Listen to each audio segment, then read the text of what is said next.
ሰላም ተመልካቾቻችን እንደምትቆያችሁ በዛሬ እንግዲህ ቃለ መጠይቅ ዝግጅታችን ከአንድ እንግዳ ጋር አጠር ያለ ቆይታ ይኖረናል። ከፕሮግራሙ ጋር አብራችሁን ቆዩ። እኔ ሚካኤል አብራችሁን ቆዩ። በመጀመሪያ እንግዲህ እንግዳችን ጥሪያችንን አክብረሽ ስለመጣሽ ከልብ አድርገን እናመሰግናለን። እስቲ ለተመልካቾች ራስሽን አስተዋውቂኝ። እሺ እኔም አመሰግናለሁ። ስሜ ነጻነት ገብረ ማርያም ይባላል። በመጣኝ ሰው የስነ ልቦና የማማከር አገልግሎትና በፋሽን አካዳሚ ስኩል ካውንስለር ሆኜ ወይም የተማሪዎች አማካሪ ሆኜ የምሰራ ባለሙያ ነኝ። እሺ እንግዲህ በትምህርት ቤት ውስጥ ረጅም ጊዜ እንደመቆየትሽ በልጆች ባህሪ ላይ ዝምታን እንዴት ታያለሽ?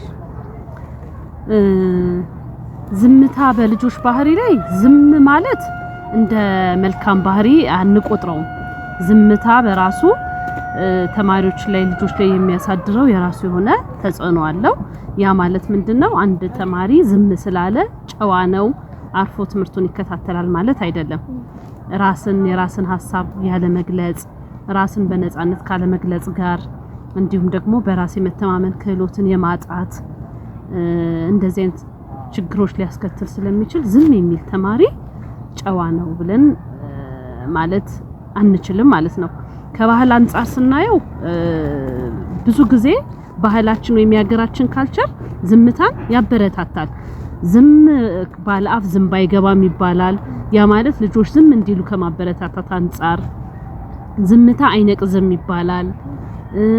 ዝምታ ወርቅ ነው ይባላል። ነገር ግን ዝምታ ወርቅ ሊሆን አይችልም። ተማሪዎች ራሳቸውን መግለጽ፣ ሐሳባቸውን በራሳቸው መግለጽ፣ በነፃነት ማውራት፣ ያልገባቸውን መጠየቅ፣ ከጓደኞቻቸው ጋር በጣም ጥሩ የሆነ ተግባቦትን መፍጠር መቻል አለባቸው። ይሄ ደግሞ የሚዳብረው በንግግር ራሳቸውን እንዲገልጹ በመቻል ነው ማለት ነው። ስለዚህ አናበረታታው። እሺ እንግዲህ ዝምታ እንደ ጨዋነት ብዙ ጊዜ በኢትዮጵያ ወላጆች ዝም የሚል ልጅ እንዳያያሉ። ነገር ግን ዝምታ ሁልጊዜ ጨዋነት ምልክት ነው ወይስ በስተጀርባ ጭንቀት ወይም በራስ መተማመን ማጣት ሊኖር ይችላል?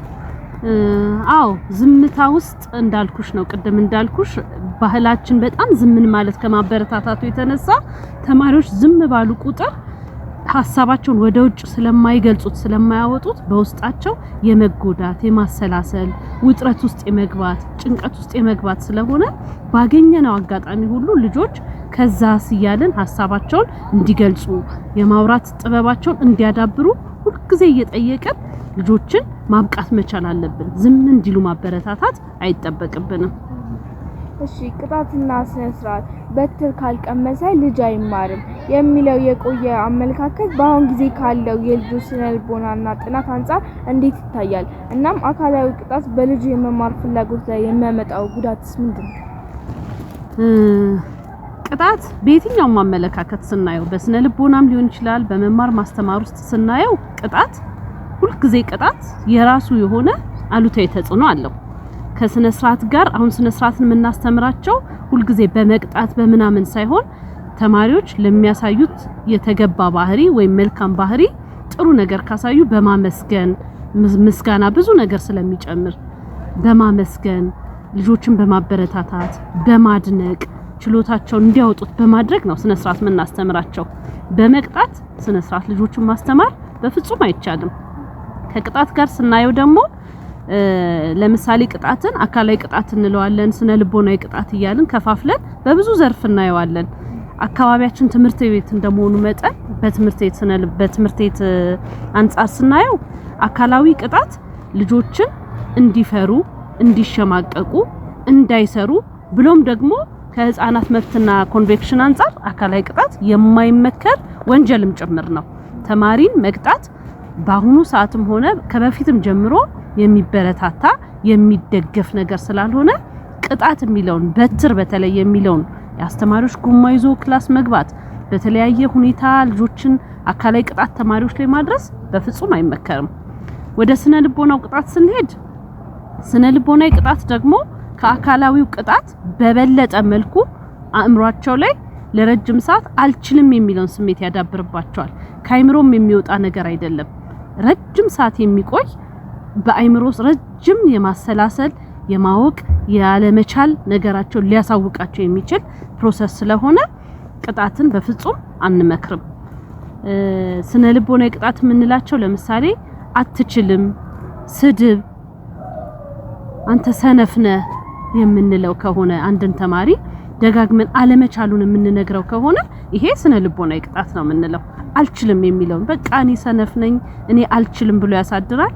ያለመቻሉን ደግሞ ለአእምሮው እየነገረው አእምሮ ወደ ረጅም የማስታወስ ሚሞሪ የምንለው ፓርት ውስጥ ይከተውና ልጁ ሁሉ ጊዜ አቅሙን እንዳያወጣ ያለመቻል ስሜቱን እንዲያጎለብት የበታችነት የዝቅተኝነት ስሜት እንዲሰማው በብዙ ነገር ደግሞ ራሱን ያለ መግለጽ እንዲፈራ ስለሚያስችለው በተለይ እኔ ለመምህራን ሁሉ ጊዜ የምመክረው ነገር ቅጣትን አካላዊም ሆነ ስነ ልቦናዊ ቅጣትን ባንጠቀም ተማሪዎች ሊሰሩበት የሚችሉትን የተለያዩ አማራጮችን ተማሪዎችን ማመስገን፣ በየቀኑ መከታተል፣ ማድነቅ ለእያንዳንዱ ባህሪያቸው ለሚያሳዩት ለውጥ ሁሉ ጊዜ አድናቆትን ስንቸራቸው ተማሪዎች የመለወጥ የመሻሻል ነገር ስለሚያሳዩ ከቅጣት ጋር ያለንን ተሞክሮ ልናስወግድ ይገባል ማለት ነው።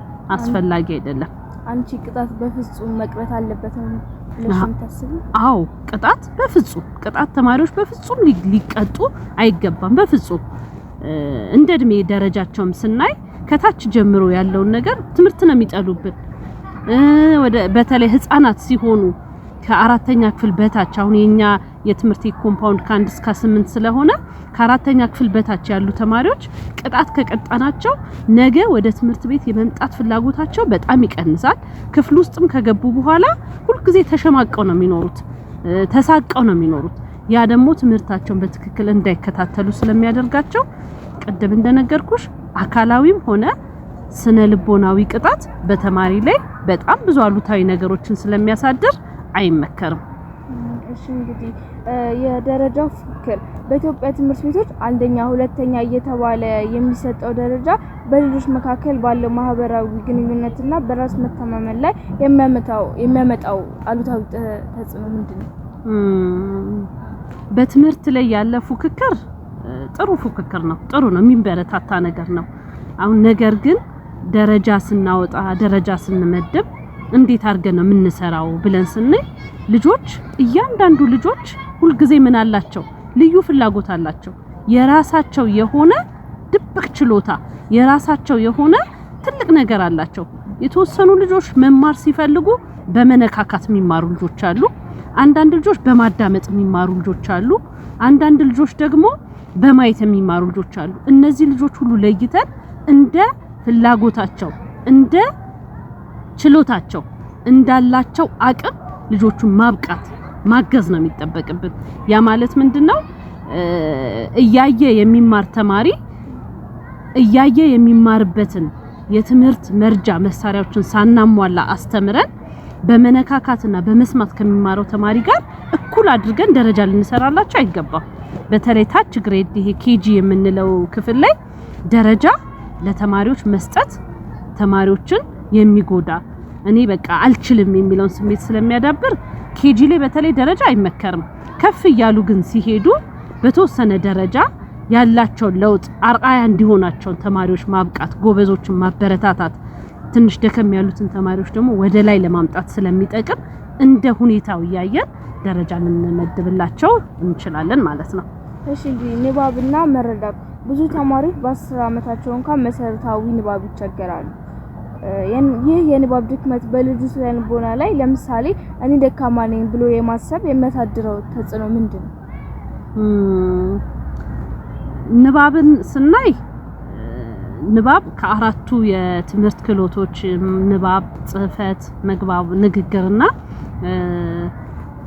መስማት ከምንላቸው ክህሎቶች የንባብ ክህሎት አንዱ ክህሎት ነው።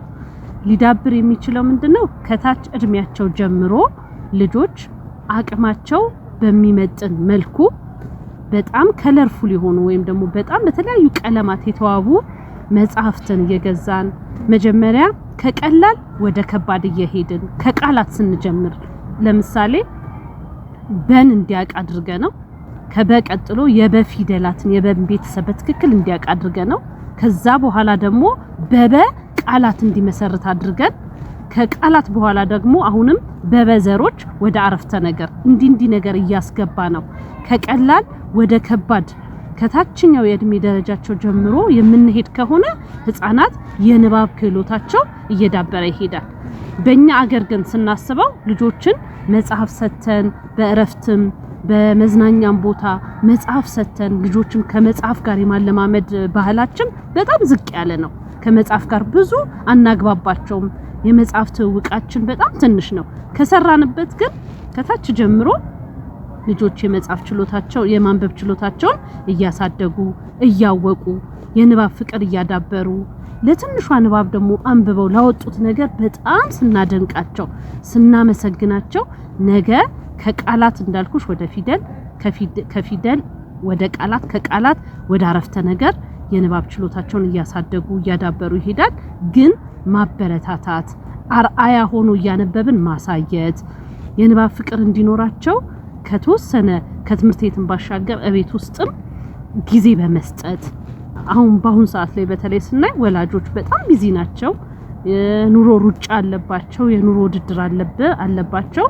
ስለዚህ ልጆችን እንዲያነቡ የማገዝ ነገራችን ዝቅ ያለ ስለሆነ ከንባብ ጋር ልጆች የራቀ ልምድ ይኖራቸዋል። ግን ካበረታታናቸው እየተሻሻለ ይሄዳል ማለት ነው።